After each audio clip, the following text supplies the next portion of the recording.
ప్రకాశం జిల్లా ప్రజల దశాబ్దాల కల అయిన వెలిగొండ ప్రాజెక్టుపై మంత్రి నిమ్మల రామనాయుడు కీలక వ్యాఖ్యలు చేశారు. సాగునీటి ప్రాజెక్టులను ఆధునిక దేవాలయాలుగా ముఖ్యమంత్రి చంద్రబాబు భావిస్తారని తెలిపారు. 3 దశాబ్దాలుగా పూర్తి కాని వెలిగొండ ప్రాజెక్టును కూటమి ప్రభుత్వం అధికారంలోకి వచ్చిన తర్వాత వేగంగా పూర్తి చేస్తుందన్నారు. ఫ్లోరైడ్, కరువు పీడిత ప్రాంతాల ప్రజలకు సాగునీరు అందించే లక్ష్యంతో 2026లో ప్రాజెక్టును అంకితం చేయబోతున్నామని చెప్పారు.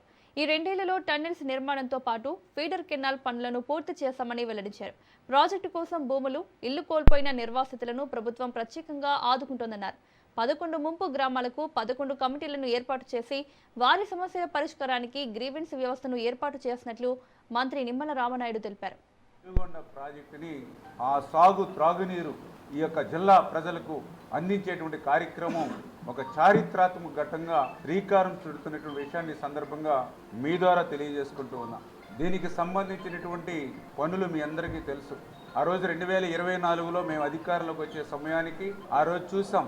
ఏదైతే వెలుగొండకు సంబంధించినటువంటి హెడ్ రెగ్యులేటర్ పనులు, వింగ్స్ కానీ వాల్స్ కానీ పూర్తవనటువంటి పరిస్థితి.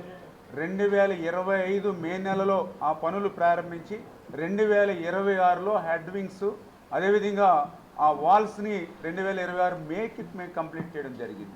2024లో కూటమి ప్రభుత్వం అధికారంలోకి వచ్చిన తర్వాత ఎట్టి పరిస్థితుల్లో అయినా సరే 2026 ఆగస్టు కల్లా ఆ 3 దశాబ్దాల కళ వెలుగొండను పూర్తి చేసి ఫ్లోరైడ్ బాధిత ప్రాంతం, కరువు పీడిత ప్రాంతమైనటువంటి ప్రకాశం ఉమ్మడి జిల్లాకు త్రాగునీరు అందించాలి ఫస్ట్ ఫేజ్లని ఒక లక్ష్యం చంద్రబాబు నాయుడు గారు నిర్దేశించడం.